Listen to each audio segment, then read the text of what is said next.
If you if Recording in progress, people. Thank you. Thank you. We are joining the leg one of Beast Crawl 2021 or Virtual Beast 2021. And it is the stalwart organization of the Beast, the Naked Bulb, that is here opening us up. And we could not be more proud. We welcome to original founders Andrew J. Thomas and Missy Church in the house. Okay.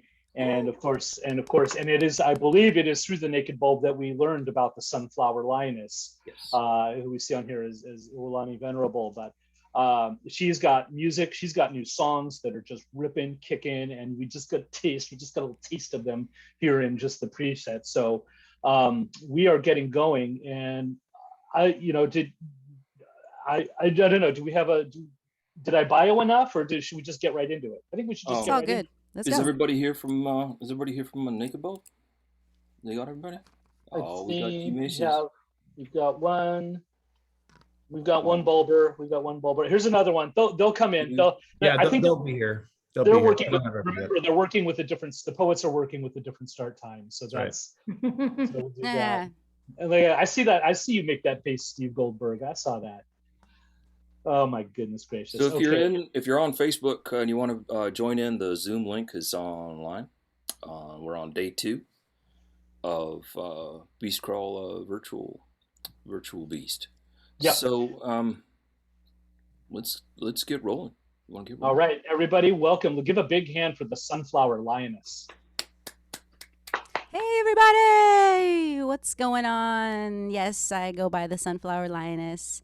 My name is Iwalani. I'm so happy to be here. Special shout out to my boo, Missy. I miss you. I love you. And Missy is the reason I even know about any of this and ever put me into this community, and I'm so thankful. We are preschool educators and creatives, and love to have fun, and so yes, I'm so thankful to be here. I'm so happy to see your face. I miss you. Anyway, shout out to everybody else on the Zoom. I love y'all too. And yes, I'm gonna play a few original songs, so thank you. I just did a little sound check, but I'm gonna just get right into it. I actually wrote this song. It's called Black Roses Burn, and I wrote it after the murder of Oscar Grant. And it's just basically about the pandemic of what we all know, racism.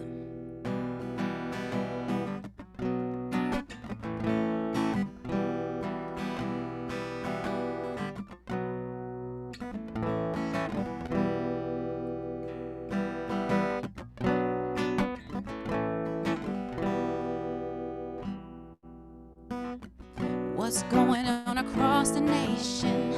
They're trying to kill my population. Gun them down in subway station.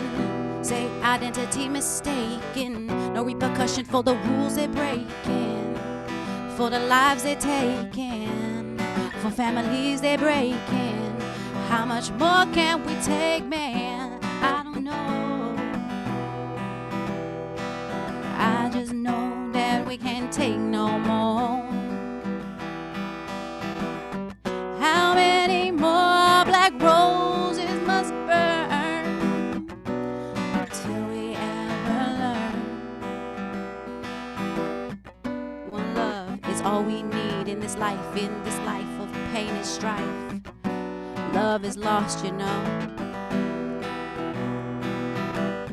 Mothers losing babies, everyone going crazy, self-medicating, depressed and enraging. Sometimes I just don't know what to do. Sometimes I lose my way when the sadness consumes. The world will continue to turn, and it seems like we'll never learn. Never learn. Ooh, they say just wait your turn. But how many more black roses must burn in my garden? Black roses burning in my garden. Black roses burning in my heart again. Black roses burning, yeah. Black roses spring from concrete. Just beneath my feet are the roots to the ground, held beneath the beliefs. Steadfast and headstrong, and though he had never heard my song, we play on. And through the melody in my heart, refrain strong. Respect yourself, my stealth, remain calm. Keep it pushing, baby, we push on. See, the world will continue to turn, and it seems like we'll never learn. Never learn. Ooh, they say just wait your turn. But how many more black roses, in my garden? Black roses burning in my heart again. Black roses burning in my garden. Black roses burning in my heart again.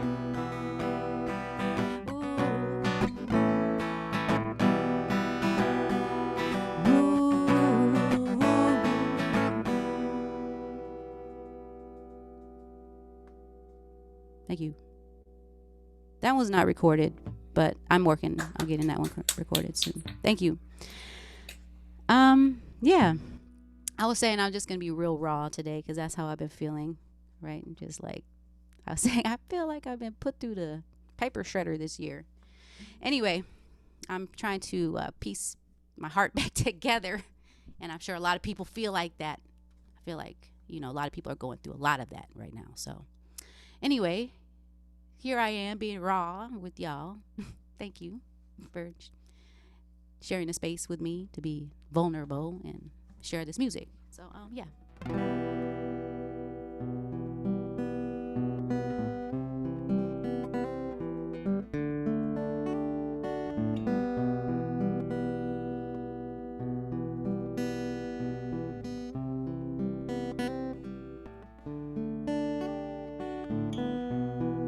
Thank you, guys. Ooh.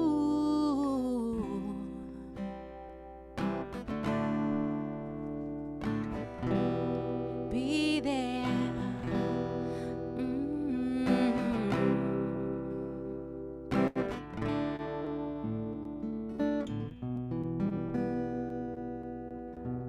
Take me down to the ocean, take away this little sadness. Take me down to the ocean.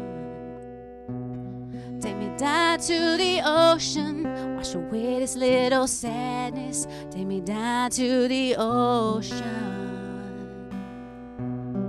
Ooh, wash it away.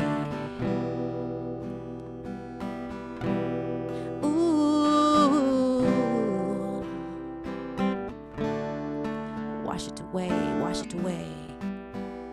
You can't turn back the hands of time. You can't turn back the hands of time. They'll always be there. You can't turn back the hands of time. You can't turn back the hands of time. They'll always be there.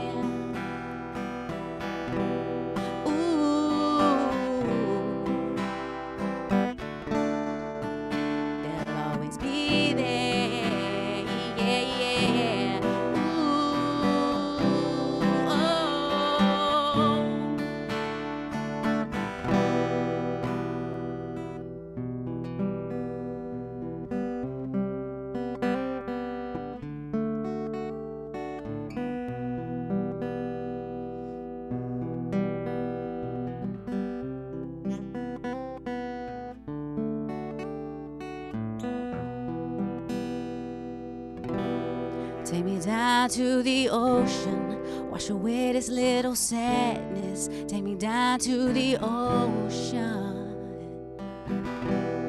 Take me down to the ocean, wash away this little sadness. Take me down to the ocean.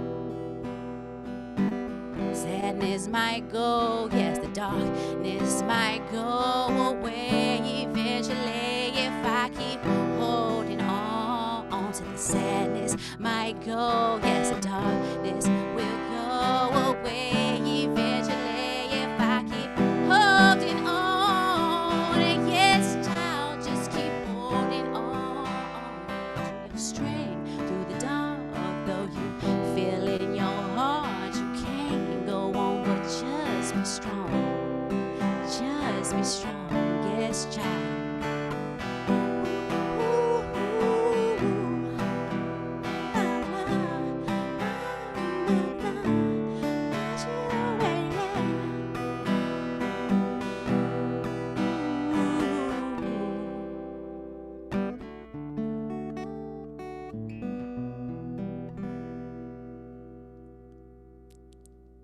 Thank you.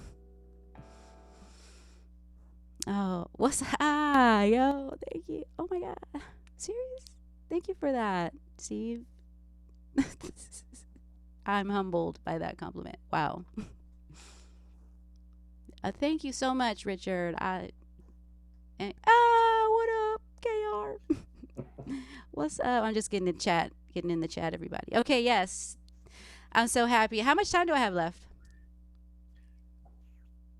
Another one? Can I do one more?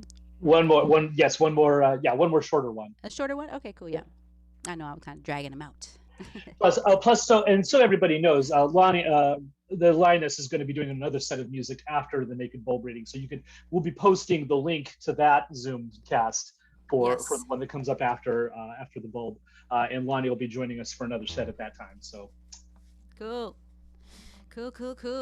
Okay, I'll do one kind of shorter-ish one.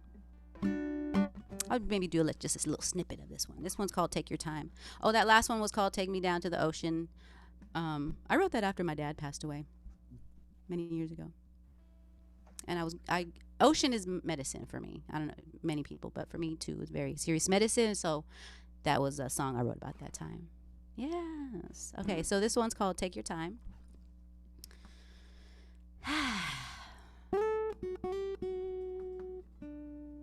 Good reminder.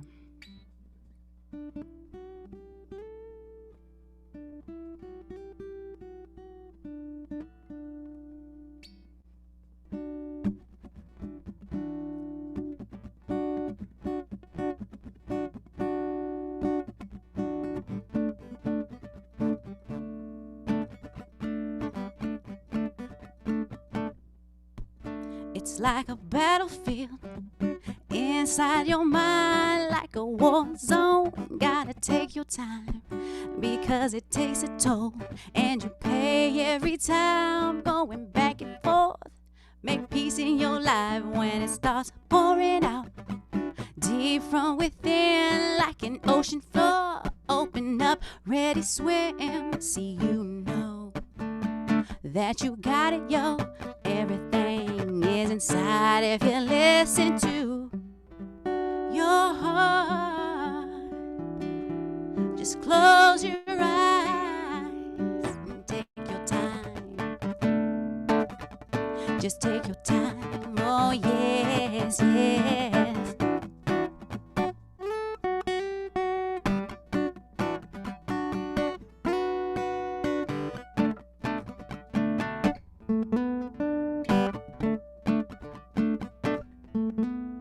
It's all coming out from within. All this toxin, the poison, yes, everything you used to feed to me, everything that I used to believe. It's so empty now. No more blame, no excuses. See what you know. Thought I told you so, so you won't know unless you choose to close your eyes and just listen to your heart. Just close your eyes and take your time. Just take your time. Oh yes, yes.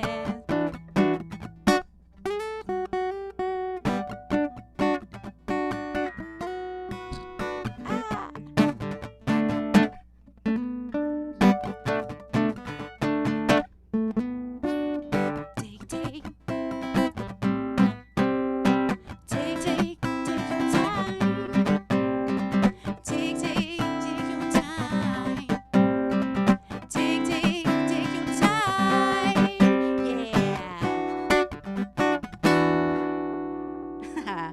Cut it right there. Yes, thank you so much. You can follow me on social media anywhere. The Sunflower Lioness, just all spelled out together. Thank you. We have your links online. I'm gonna get them and put them in the chat for people. Thank you so much. Woohoo! Hey, everybody, feel free to unmute yourselves and give the Sunflower Lioness a huge dose of that beast love. Yay! Woo! Yeah, thank you. I appreciate everybody here. Thank you for being here. Thank you for showing up Saturday. Yes, thank you. I love you, Lonnie. Oh, thank y'all.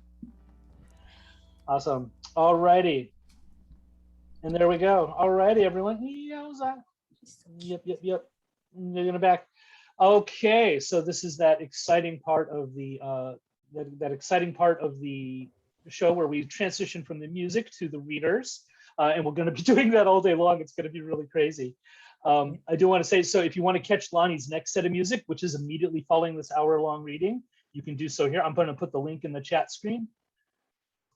And that is the Zoom link to the next reading. That'll be Lonnie's next set of music, leading into the Ancestral Futures reading, which is going to be, like I said, is going to be really red hot, and you want to make sure you stay around and watch it. I'm going to tell you want to watch all the readings this weekend, although I know that's impossible. So, and also, and if folks are here that want to sign up for, we do have an open mic. We still have one open mic left happening in the festival this weekend. It's the open mic that closes out tomorrow night, Sunday night, and it is.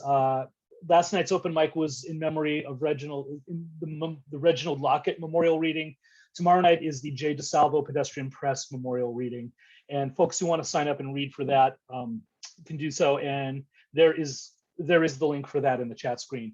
And so without any further ado, I am going to go ahead and introduce the producers, the curators of the Naked Bulb, the reading series, and the press. And they have been of all the groups that are in this festival, they have been going, they're tied with Lyrics and Dirges for having gone the longest and for having been in every single beast crawl that there has been. So there's something to be said for persistence and survival and things like that. If everybody could please give a hand for Missy Church and Andrew J. Thomas from the Naked Bulb. Yeah, Missy. I miss you. Thank you so much. Thank you, Paul, and thank you, Yusuf, for doing this. I know how hard you are working right now. And if I were sitting there next to you, I'd have like an 8-ball and a case of Mountain Dew under my desk. And that still wouldn't get us through. I know. So thank you guys for really taking the heat this year and believing in the Beast Crawl and all of us and making a space. I don't want to take up too much time, but just sitting here thinking, it's like, yeah, Beast Crawl's coming, Beast Crawl, blah, blah, blah. And now last night when I was on with Beast Crawl, I was crying, I was emotional. Like, this is a community that I have never been a part of again. Yeah. Or will ever be a part of again. So anyways, I'm getting all emotional. Now I'm going to hand it over to a non-emotional person. That's not true. I'll be emotional too. Yeah, so I will kick us off today. We're going to hear from 5 of us, and the theme for the reading this time is favorites, and where we chose people that the Naked Bulb Press has published and or is soon to publish. We're going to hear from a couple of readers at the end who are they will be the next in line for us to publish their work. And yeah, it's really simple. We're just sharing what we think our favorites are from our various publications. I'm going to move this a little bit here. Yeah, Missy will be back. I am not able to attend tomorrow's memorial open mic for Jay, but he had a favorite poem of mine, and I've chosen that since it meets the theme for the bulb as well as in his memory. This is the piece that I'm going to start us off with, and this is called Pine. I've decided men are no good alone. I've also decided I hate the word pine. I hate the way it sounds. I hate the way it smells. I hate both definitions. But I like it better than oak, and I guess I like it better than loneliness too. I like it better than you who tossed the old tree-shaped air freshener out the car window long ago. I've decided you're no good for me or my environment, and I hate the cheap lacking of anything good after the plastic falls off or is thrown away. I've decided I'm not really here. At least you don't smell like me with my earthy hues and your moneyed tastes. And what is a man without riches or a fresh, clean scent? I've decided to shed carelessly. I hate the way they scatter the floor. No one dares walk barefoot for fear of needles, and you never knew how to skip. Maybe this is not about you. Maybe it's about step you or drunk you, The you of my 8-year-old mind when the mornings were dark and crisp, Christmas lights blurring into twilight. There are other words I hate: muzzle, beard, and laughter. I hate sequins, bathrobe, and tired, rhyme, meat, technology, hash, and divorce, and poem. Maybe this is about distant you, the you that makes me feel like a cactus with no mirage to entertain, no thirsty nomad to quench, no prairie dog to prick. I've decided sunshine is for the best. Its peaking beams welcome here. And maybe you never got your daily requirements of vitamin D, zinc, or iron, carrots, chocolate, or broccoli.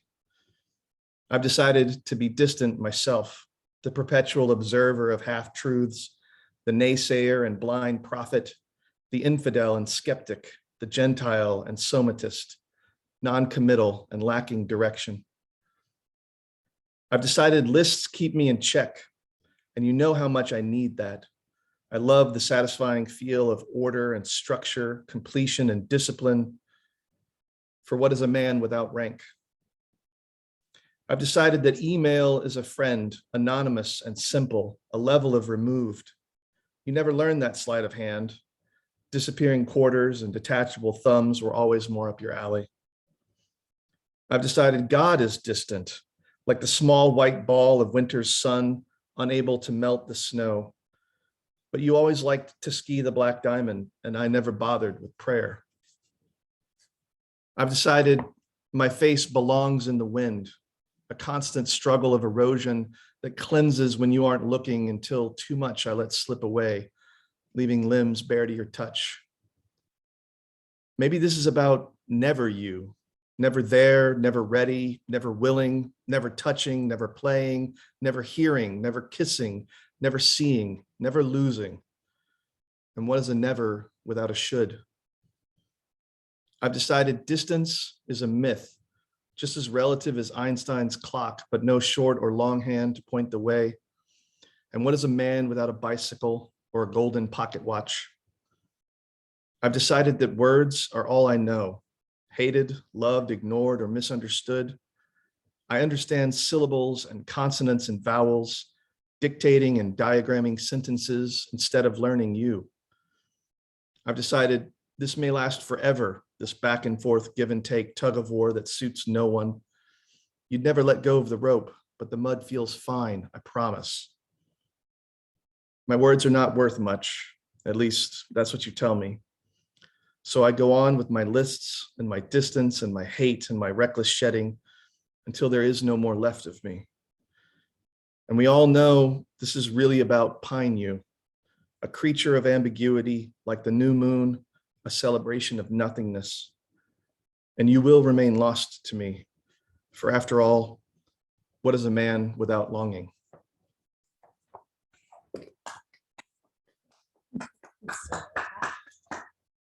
So I am going to now turn it over to our next featured reader, who is Elin Alexander, who is a poet, artist, and small press editor, publisher, whose most recent venture includes Collapse Press and the Friday Collapse Reading Series. Her book of poems, The Should Speak Disease, Yay! Exploring Shame and Should Language, was published by Naked Bulb Press here in Oakland, California. And for that, she says she's grateful. We're grateful that you decided to publish your work with us, and we love this. And I definitely recommend everybody pick up a copy if you don't have it. So I'd like to turn it over now to Elin.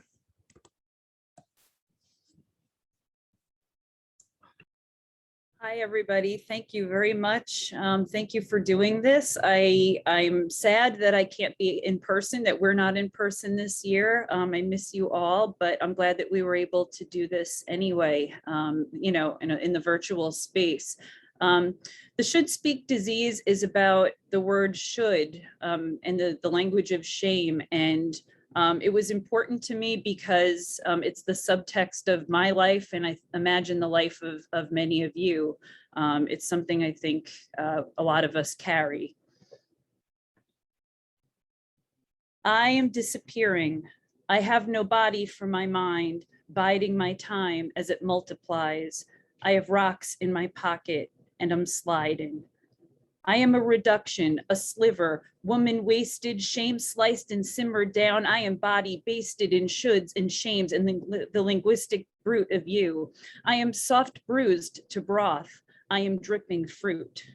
I am illness, bag of pus, skin sack packed with toxins, biding time until I bust. I am reduction, a sliver, woman wasted, shame sliced and simmered down. I evaporate away from you. Reduced from what I used to be day after day, I wait plugging holes and scraping in my smaller spaces, and I lose and I lessen, and I'm digested and I leave and I grieve. The should speak disease begins before birth, blurry word germs at the crotch aquatic, like a coven midwives assembled at the bed with spells and incense. Their hands boiled to sanitary, sterile fingers, sloughed the sludge beneath their rings. In their foundries, they emancipate gold, immaculate. The white coats enter with their clamps and dirty hands, yanking faces, slapping, placenta shaking. They grasp it as a vine, like the taming of a snake. Air comes through a mask, the original gasp, thoracic. In another room, everyone is lied to. Their words are in reverse. They speak in spores, spiral viral, making baby rabies in tubes. They spread pox across the skin, a flu to the throat, botulism, and they are left there in baskets past the glass, nude in toxic swaddling, new cocoon, buoyant, pus, viscous, the cue of coups, these new clawing cupids. Somewhere a mother with invisible stitches sits up. Something was taken from me. You should rest, they say. Try not to speak. Should speak disease is eating me. It's eating me, and the should speak disease is eating me laparoscopically, and my symmetry is pride. My chambers are distilleries, fermenting vessels, my blood, their wine. They use hidden holes and take eggs from me. I find that I am incubating insects, larvae large, left behind. They use hidden holes where they dig. They take metals from me, iron, marrow, mercuries. My mineral sisters are lost, goddess alchemies. My organ minds oblige. Pull gold from me, they cry. Limp in their struggles to keep being, they begin rather desperately to seek meaning. And in her fantasies, the liver emboldened, offered rubies that she's crushed from her blood, plucked and mounted, gracing queens. They say, see me, behold the life striation of our hematocrit. My proteins find one another, forming fibers, binding silk for the nobility. The kidneys have been begging for collation. They make amalgams for the fillings of the kings. The bones give calcium to the animals, making baby teeth for pigs and sheep. Please, please, they say, find something in me. The disease is approval seeking, cloying, look at me, look at me. It supports the conspiracy. They send us all to jail, debtors to the patriarchy, owing pennies to the fountain, wishing for existence. But I have brought Versailles to you. I stole for you gilded eggs, blues, robins for the blue jay's nest. I brought my death to you. The disease is winning. I'm infected. I have pockets full of rocks. I don't hear you. I am begging for the beetles. I am begging for the beetles to eat me clean. Into the minds of my mother, I cry, make rot of me. In their prodding, I am tenderized, then liquid like a spider's juicing. They are taking me in pieces. They pull out miles of my veins through my nasal cavities. A mess of me is dangling, and they pull me tangled, hooking hoses. They drain my arteries at the sewer, and they have squeezed me out and emptied me and wrung my muscles out to dry. And I say, please, please, remember me. Leave something they can keep. And we are never enough until we aren't, and I lose, and I lessen, and I'm digested. Their siege was like a hologram, like a simulated storm, like lava in a circuit of perpetual returning. There was a hidden back mechanism, private, forever painted rage, fake topography, fake fire, this paper mache life where I am a science fair volcano. The lines of liquid fire, the simulating baking soda and vinegar and dye repeat over time in virgin paths. They all accrue to you. Again and again, it tricks your eyes. But there's no eruption, no big bang, no birthday, no impetus, no rain, no melting point, no evaporation, no creation, and nothing leaves the station, and the tracks are in a circle upside down, and it flows until it doesn't, and it goes and it goes and it goes as we beings breathe, and the chest will rise until it doesn't, and there is air inside until there isn't, and there is silence until there isn't, and we all have died unless we didn't, and there's a place where all of this is true or none of it, and the disease leaves you alive until you aren't. The disease leaves you alive until you aren't, and who you are gets thinner from within until you aren't. It is figment until it isn't. The mind becomes a forgotten wire, naked in the ceiling, a dead filament. It was born into a bulb to hum, a filament whose time inside the glass has passed. When the doubts creep in, they seem to know, and they arrive hungry. They want my tongue this time. They smell fear in my sweat like dogs, the evaporating ethers at their ears and the panic fumes that I've been reduced to, and they're panting. The circle of breath makes my legs wet. The skin begins to drip and pool around my feet where they have eaten. I diminish to their instruments, hooking me out through holes like Egyptian morticians. I am harvested to jars where I am buried with a god. Berries in a bowl, 7 linens, gold in piles, then me, cleaned by beetles. I am in my second skull, quietly hiding, my mask, my plastic skin, my mind distinct and disembodied. Inside, I pulsate quietly. There I am surrounded. There they form the bitter rind, and I'm inside it. I'm kneeling in the attic, having pulled the door behind me. There's a place of breach underneath where the germs sneak in. They walk up in a row like ants, each carrying pieces of me. There's silence until there isn't. We all have died unless we didn't. There's a place where all of this is true or none of it. And the disease leaves you alive until you aren't. Thank you.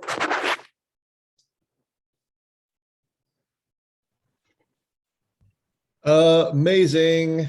And yeah, so if you like that, everybody, here, I'm going to just have to direct on. Go get your copy of The Should Speak Disease. It is fantastic. And it's, yeah, you can't put it down. It's great.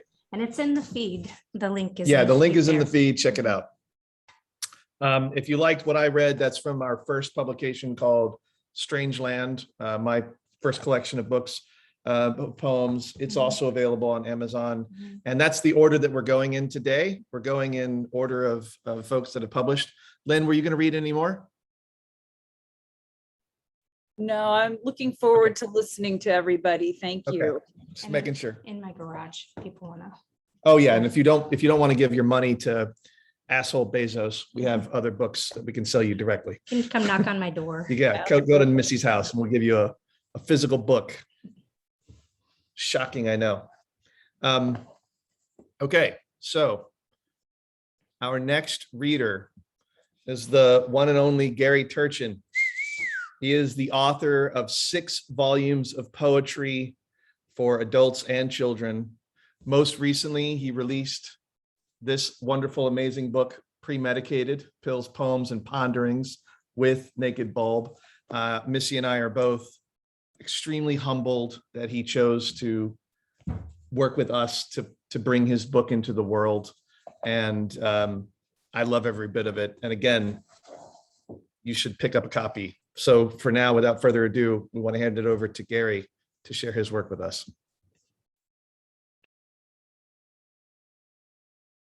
Unmute. You're muted. Am I unmuted? Now you're good. Okay, good. Hello, Missy. Hello, Andrew. Thank you very much for my guardian angels there. Appreciate you guys, everything you guys do. And so I'm just going to read a little bit here. This is a poem called My Father Who Art in Heaven. My Father who art in heaven, hallowed be his name, which isn't art, it's Frank. And I don't know if Frank art in heaven or not. The rules for getting in are vague and have changed over time. Either way, my father, Frank, hallowed be his name, taught me 3 things: how to catch a baseball, which was heaven. How to drive a car, a little heaven, a little hell, and how not to die, which was hell on all fronts. Strapped down in a hospital bed because his body bucked and kicked like he was riding an imaginary bull to the promised land. And the hospital found it convenient to restrain the man's last ride with leather straps, arms and legs strapped to a gurney, which I, dutiful son, declared cruel, only to be threatened by a hospital suit. We're just doing our job, sir. If you don't like it, you can take your father somewhere else, which is impossible, of course. This is the intensive care unit, and Frank isn't going anywhere. But it was enough of a threat to shut dutiful son up. Meanwhile, my father, Frank, who may or may not art in heaven, hallowed be his name, is suffocating slowly, and not so slowly, from emphysema. No room in his lungs for air. 60 years a smoker, 60 years, and no room in his lungs for air. An elder son, 3,000 miles away, packing his bags, probably smoking a cigarette himself as he waits for his father's last breath, waits for the call that says, it's time, come. He has been waiting for this call his whole life, waiting not to mourn, but to be released, finally.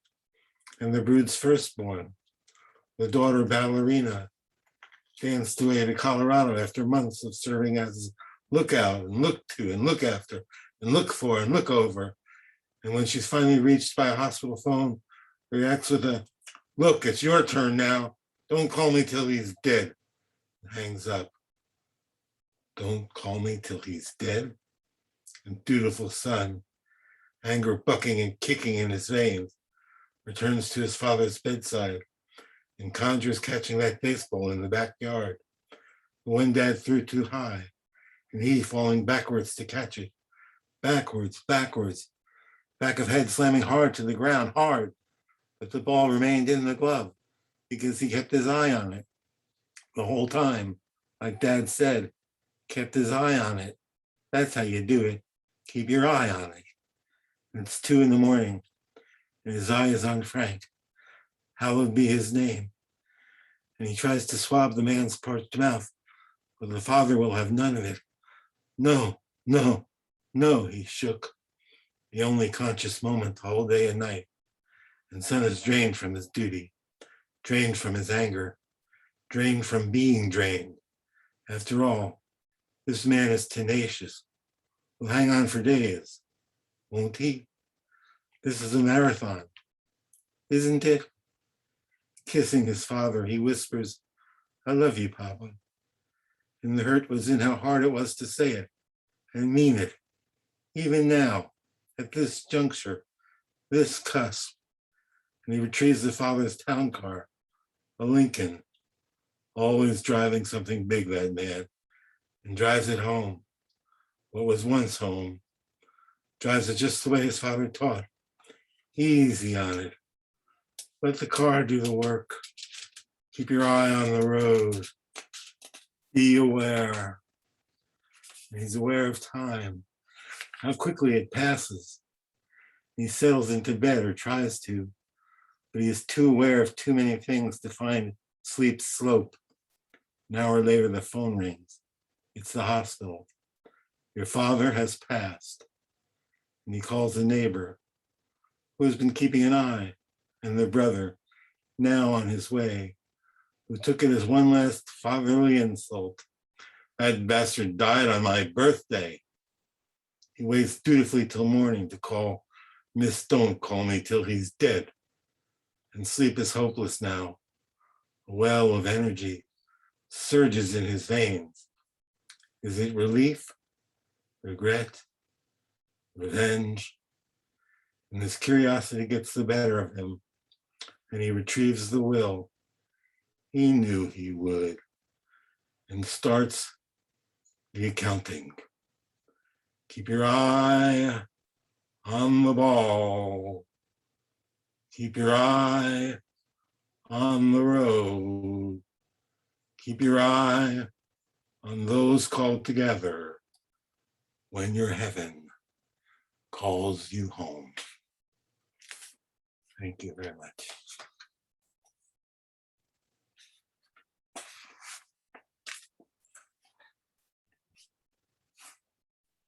Okay. Gary, would you like to read another? I think we've got some time. Okay, I'll read something brand new. Okay. Oh, yeah. Yeah. New shit, as they say. New shit. This is called Approaching 70. And there's an epigraph, which is one of my old poems I wrote when I was 30 years old. This is the epigraph, and then I'll do the poem. It was barely spring, and he was barely 30. And he couldn't barely wait till he got fairly dirty, climbing through his favorite trees, playing in this famous park, splashing through his favorite streams, hiding in the flavored bark. That's Greetings from a Little Bear in Yosemite Park, 1982, Gary Turchin. Approaching 70. My father died at 73. My mother at 72. In a few months, I will be 70. Living with Parkinson's for 18 years, the writing is on the wall for me. Surely I'll be entering my final decade. They're already etching my tombstone, if there was to be one. There won't be. They'll burn my body and spread my ashes. I hope some of me ends up in Yosemite. I really loved it there, and it marked transitions in my journey. I rediscovered my art there after having lost it years earlier. There was special creativity for me in that great green valley. Pure inspiration. I hope my death will be an inspiration too. At least that, at least. Do not mourn me, rather bloom with inspiration. Use my death to kickstart your imagination. That's how you can pay your respects.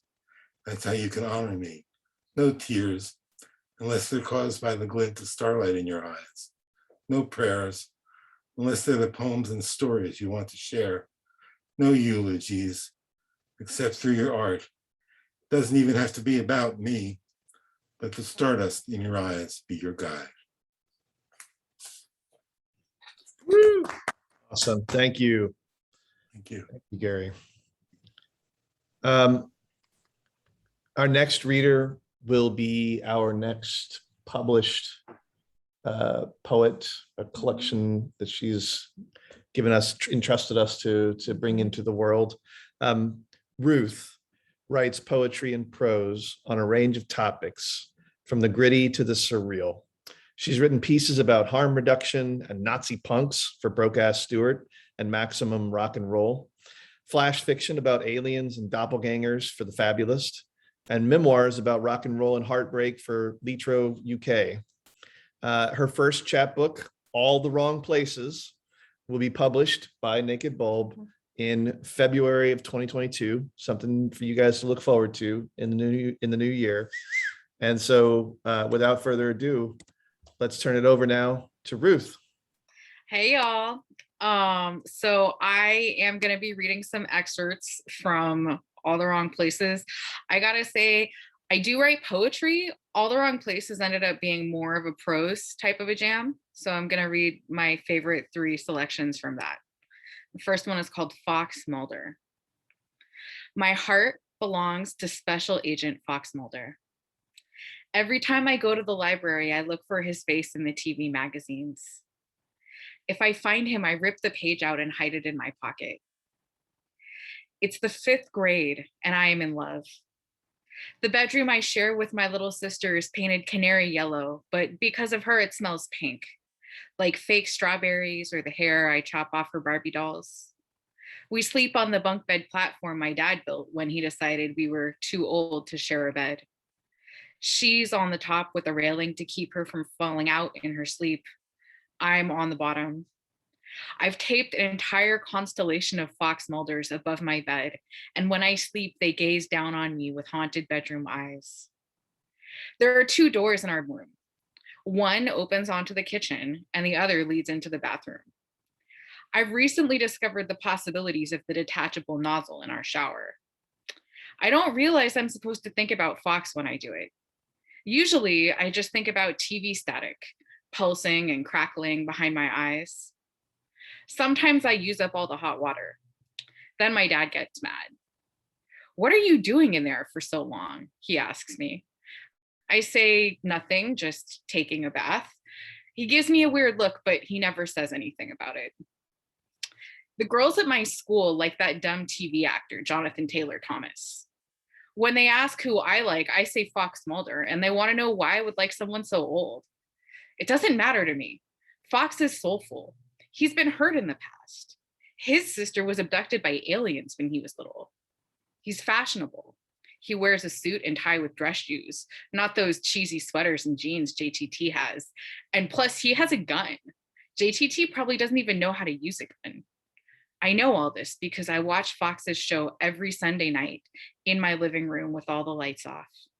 My little sister gets scared when the theme music starts to play, but I tell her to be brave. Whatever the mystery is this week's, Fox Mulder is smart. He can solve it. He can protect us. I watch his show so much that I start dreaming about him, running towards me over and over again with his gun drawn and a serious look in his eyes. It makes me feel strange, like the bottom of my stomach is about to drop. When I wake up, I lie on my back and stare at his face in the dark, taking in his beauty, aching with it. All right, and then my next one is called Sympathy. The devil appeared before me this afternoon. I was smoking on the balcony when I caught a whiff of sulfur. I turned around and sure enough, there he was, leaning up against the railing with a wicked grin. He looked kind of like Johnny Thunders, all tight jeans and tousled hair, but his eyes were mismatched blue and green like Bowie. And he was wearing your leather jacket, the one I saw you in at your last show. "Babe," he said, "you called me." He raised an eyebrow. I couldn't help it. I walked towards him, stopping an inch away and fingering the buttons carefully affixed to his lapels. Incarnate, indeed. He looked down at me, tucking a strand of hair behind my ear like an ex-lover. "In fact, I think you may have summoned me." Twice last night. Again in the shower this morning. All my adolescent fantasies, witching hours spent staring holes into the black and white posters of boys with sneers and electric guitars, willing them to come to life and sing to me and me alone. My feverish libido imprinting their images deep in my psyche, priming me for that moment deep in my 20s when a boy clad in head to toe black walked up to me and started holding my hand like it was the most natural thing in the world and said, "You called me." And we ended up dry humping to the undertones in a makeshift warehouse bedroom under the light of a single bed bulb that bathed our bodies with a hellish glow. Who dares speak of hell in the presence of teenage kicks? Hell is what we make of it after all. Is it a walk down San Pablo Avenue at 7 on a Sunday morning with a hangover bad enough to split my head in two and a neck covered in hickeys? Or is it the look in your eyes at a party right before I walk away? "I don't think he's fucking anyone else," your roommate told me. "All he ever does these days is sit there writing in his diary." The devil had the diary with him. He fished it out of the jacket with long, slender fingers, eyeing me curiously and holding it out for inspection. That battered cardboard cover, marbled black and white, its edges beginning to soften and disintegrate from constant use. The black tape binding along the spine almost discolored. It was still warm to the touch. I brought it up to my face and sniffed it. I knew it was really yours because it still bore the faintest traces of your smell, just enough to get me tipsy. I held it like I was holding your heart, and for a minute, everything seemed to vibrate. A syncopated beat, much too fast and hypnotic to be human. I'm not gonna lie, I thought about it, but I swear I didn't look inside. I pushed it back into his hands and stared at the ground dancing in front of me, and when I looked up, he was gone. There are some things I don't want to know.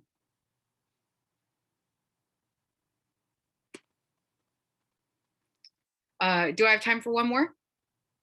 All right. This last one is my all-time favorite. It's called Burnt, and it was inspired by Conversations with Hideous Men, the David Foster Wallace book. Burnt. I wrote this paper about graffiti my first semester at grad school. There was a bunch of it in the third floor women's bathroom, and I thought it was interesting, you know, if people were drawing pictures or talking about politics or just complaining about guys who did them wrong. They had to be trying to communicate with someone, right? Wanting someone to pay attention to them. I researched it for my sociolinguistics class, female discourse in the public restroom. I did a PowerPoint and everything, but people were not into it when I presented. They just thought I was weird. Like, who goes around taking pictures of graffiti and writing about it? None of them really liked me anyways, but I think that put the cherry on top. Well, it was the way they looked at me, like I was an alien or something. I mean, I was probably hungover and I had these fucked up bands and my hair was a mess, but it was more than that. It was like they thought my whole vibe was super burnt. Burnt is, okay, you know the opening scene of The Big Lebowski where he's in the grocery store in his bathroom drinking milk out of the carton and then he pays for it with a check for 60 cents? That's Burnt. Or like, my friend is in a band with this guy Robbie, and one time she runs into him at Trader Joe's. They're standing in line. There's only one person ahead of them, and he goes, "Hey, can you flow me a nug?" The store is gonna close in 10 minutes, and he hasn't even paid for his stuff. But she says, "Yeah, I got you." And so he follows her out to her car so she can give him weed, and then he starts smoking it right there. That was super burnt. Yes, I smoked before our appointment. I mean, I'm not high or anything, but look, yeah, I know we talked about this last time. I understand what you said. Not conducive to a serious therapy experience, right? I don't mean any disrespect, I swear, but last night I was trying to work on my writing, so I did a bunch of coke, and then I had to do something to come down off of it, so what were we talking about? Right. So JD is like the perfect example of being burnt. If there were a Webster's dictionary entry for burnt, it would be a picture of him wearing that fucking Ween t-shirt with the holes in it. I don't know. He's not even cute. He's like 45. I mean, he plays music and all, so I guess that's cool. But like I said, we met in a bar. It's this place by my house. I like it because they still let you smoke inside. I mean, I knew him before that. I would see him around at shows. He was always looking at me like he thought I was pretty, and I usually just ignored him, but I was super wasted that night. I was hungover as fuck in the morning, like completely different person, but he was really nice about it. He didn't think it was weird or anything. I don't know. That was 2 months ago. At first I thought it was funny. Like, okay, you know how people like things ironically? Well, I guess you can't actually fuck someone and call it ironic. Like I said, he's super burnt. Like wearing flip-flops so you don't have to tie your shoes, buying all your food at the liquor store, getting 86 because you passed out on the bathroom burn. And yeah, I guess maybe that's, I don't know. Look, I don't really have anything more I can say about it, okay? No, I don't know how I feel about it.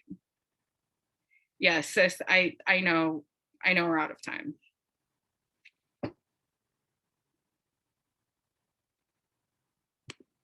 That's it. That was amazing.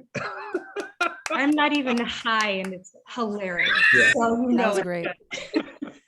Oh my God. I think, yeah, that we were just wondering if we could actually fuck someone ironically. Yeah. No, you pick someone up, fuck them, and just say, "Oh, I didn't know I could fuck someone." And, Yeah. There's a childbirth song called "I Only Fucked You as a Joke." That is, it's like a Riot Girl song. Sorry. Nice. Okay. Thank you, Ruth. I can't wait to bring your book into the world. It's going to be awesome. And can I just say that I am so freaking excited for my boy Gabe, who's gonna read next. Yes, that's right. Thank you for queuing up our closer. Our next reader, Gabe, is an Iowa-born Oakland poet. Macias Gusman sings Black Sabbath songs in the shower and has seen 4 ghosts, 10 U.S. presidents give up on America, 2 UFOs, his work published, the birth of punk, disco, rap, the death of common sense. He has learned public speaking on the fly and almost sold his soul to the devil, but ended up pawning it to God in exchange for becoming a poet. I don't know about that. I think that was more of a devil's deal, but we'll see. So there are poems to write and read aloud. G says he still believes in the human spirit, even if humanity doesn't quite believe in him yet, but we do. Everyone loves an underdog and a sad story, and like Bigfoot, Free Love, Planet X, G. Macias is quickly becoming legend, myth, and innuendo. If you thought Elvis Aloha from Hawaii via satellite was cool back in '73, check out G. Macias Gusman live from Oakland in 2021 when he brings his A game for you to smile. And of course, without further ado, let's turn it over to Gabe to lay it on us. You're muted. You're muted. There you go. Yeah, am I unmuted now? Finally. Now you're good. All right, okay. Let me get rid of this stuff. You know, now I know how the Rolling Stones felt after following James Brown. That was an amazing fucking read. So anyway, I'm gonna go through 3. They're new, and I'm gonna turn this in as soon as I talk to those beautiful Missy and wonderful and handsome Andrew. And thank you guys for believing me. The first one is an accumulation of 3 dates. This one's called The Edgewise. I like the way you look at me. Your name tastes like orange pixie sticks and Cheap Trick albums, unfinished Bukowski manuscripts, and a vivid image. What could become of clock movements after tomorrow if we'd kiss today away? Should we? And yesterday, I read a poem to O. Henry and Anne Rand lying on a rose bed, making love in my bare feet. And, you know, I never felt so naked until I was drunk for the 3rd time, waltzing with the twinkle behind your sparkling eyes. And what's another poem about a poem, talking about poems in the 2nd person for the 1st person who got your dog dreams to come in undevoured colors? And what's another song sung by another singer singing the same song? Robins, sparrows, doves, and finches sing to magnetize ionized heart, forming something solid. You know, only vultures jam at full board with a full stack of amps, circus of foot pedals, drop D tune power chords. You don't want nothing to do with that. And just this morning, I told Trace Brujas on Bart that time is made up. It's a thug, a farce, an old rugged cross, a grain of sand that circles black holes in toilet rims. And you don't have to believe me, but the proper formation of xenolithic alphabets falling from my lips makes this no lie. Time is all I got. And I'll murder each screaming second I'll murder each screaming second to drown in the moon dust here with you tonight until every story we touch each other with turns to confession, sugar, or rots the smile right from the from the night sun smiling upon us. I'll weigh myself down with the weight of heaven and hell and time on earth, solve all your crossword puzzles, read your body language like Braille, write a new chapter in longhand and candy wrappers, place them around your smile. Let's write the trade winds to every question mark our hearts throw at us. Honey, speak now, forever hold your peace. I can't believe my boldness. As the clock strikes 10, I'm on top of the world. I'm down in your big eyes. I want you to want me because tonight it's you the flame must surrender to. I said in tongue-tied breaths. Before I can get a further in more, she says, Christ, you talk a lot. Shut up now and fucking kiss me. You talk a lot. I want to invite you in 193 hours ago, but you didn't shut up. I love everything you say, and I can't stop you now. You talk a lot, but shut up and shut up now and fucking kiss me. Shut up and shut up now and fucking kiss me. Shut up and shut up now and fucking kiss me. She won the edgewise, and I haven't said a word since. I only sing her cheap trick songs. I like the way she looks at me.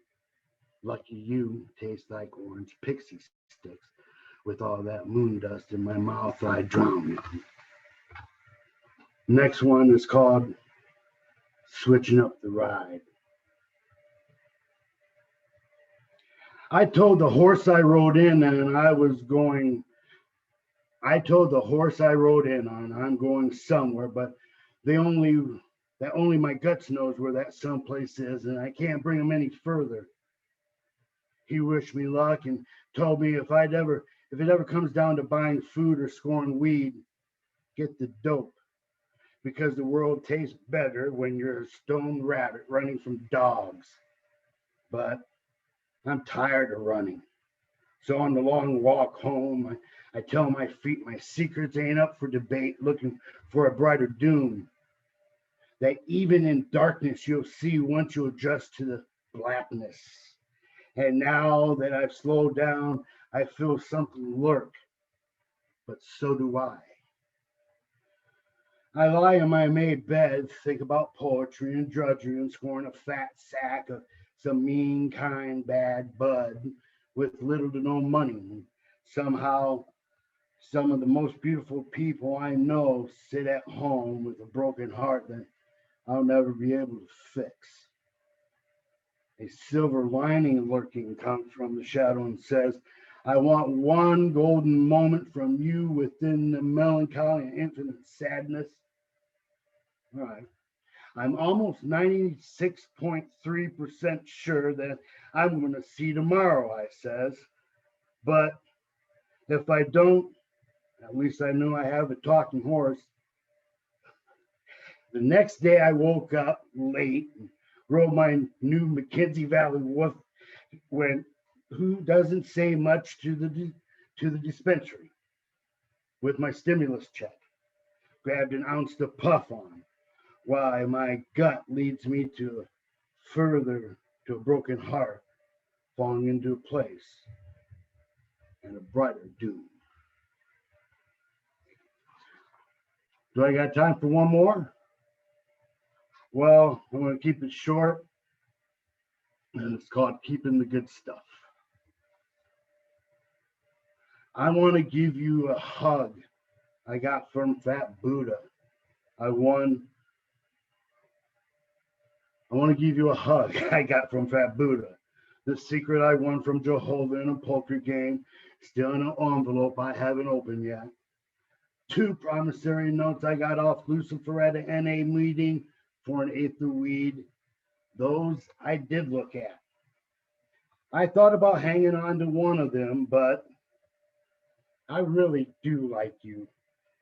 So I'm keeping the Rolex Submariner. Mother Earth tossed around my mighty bong that tells me the time to give the kisses that make soil shake beneath your pinky toe rings, defining heaven. You get to keep my soul.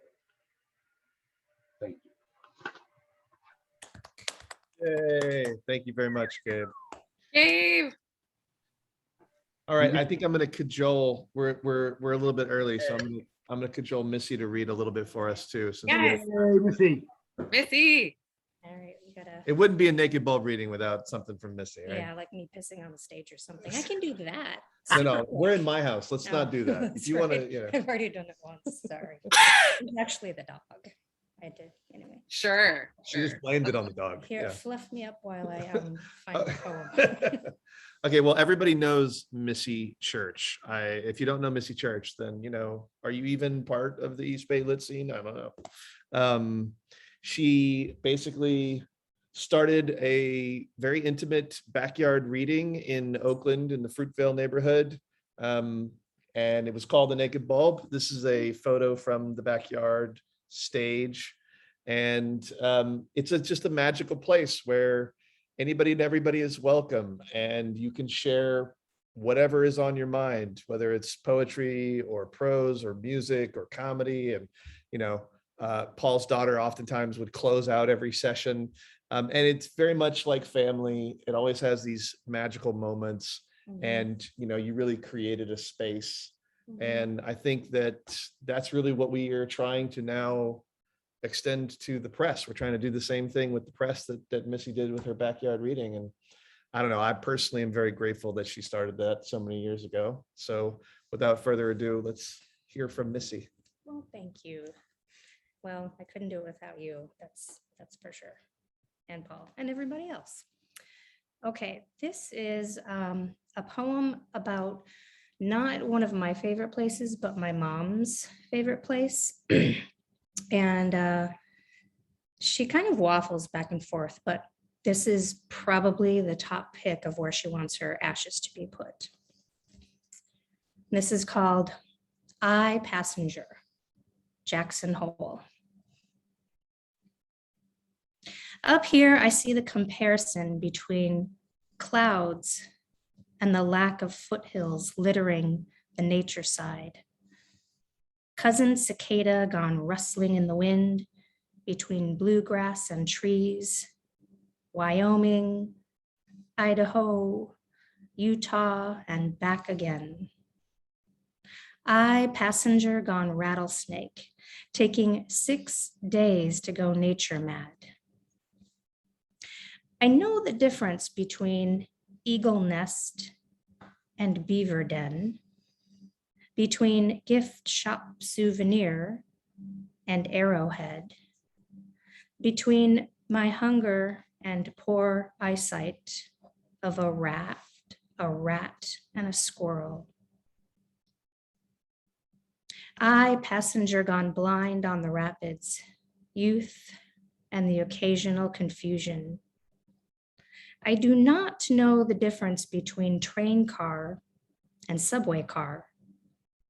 I do not know the difference between bike lock and motorcycle chain. I do not know the difference between father's shirt and boyfriend's shirt, with food stain on one, cum stain on the other. I, passenger gone rustling without compass, in winds between fact and fiction. Thank you. Yay. So everybody, just as a reminder, what you have heard today. So you heard from the first book that we published. Let me see if I can get this right. Okay. Strange Land by me, book of poems. Chapbook called Should Speak Disease by Elin Alexander. Yay. I also want to plug our other publication from a reader that could not be here, Kelly Landmine, and her amazing book, Weak Hearts and Big Egos. If you don't have it, you should definitely get it. Gary Turchin's Premedicated, with this lovely cover art that Gary inadvertently created. You should hit him up for the story on that sometime. Yeah. And of course, the soon to be published All the Wrong Places by Ruth Crossman, and the as yet untitled, I believe, collection coming from Gabe after we publish Ruth's book. So that's it for us. We hope you enjoyed the bulb, and we'll turn it back over to Paul now. And one more item, yeah. I just want to thank Iwalani for being Oh here. yeah, amazing. And anytime you see this person out there in the world, yeah, give her good props. She's, yes, The best. no words. But yeah. And big props again to the Beast Crawl and Paul and Yusuf. You guys have done an amazing job keeping the beast alive. Keep the beast alive. Woo! Beast lives. Thank you, Naked Bulb. And what an incredible, and you guys never fail us. You always bring like the most incredible reading, the most, every single one of your performers just absolutely hit the ball out of the yard. And thank you for, it's just to see Ruth and Gary and G and Lynn and Andrew and Missy and all of you guys, just what a great job. Thanks so much. Okay. Thank you everybody for joining us. I have posted the link for the next reading, and the Sunflower Lioness is going to be starting again in just about 10 to 15 minutes here. So you've got a little bit of time, but we are going to open up that Zoom room at 1:30 sharp, which is in 4 minutes, which means we're going to be closing this one down. But thank you again. Do everything you can to support the Naked Bulb, the authors at Naked Bulb Press. And just thank you again so very much, everybody. You were Where did you post the link? I posted it in the chat screen, and I can do it again.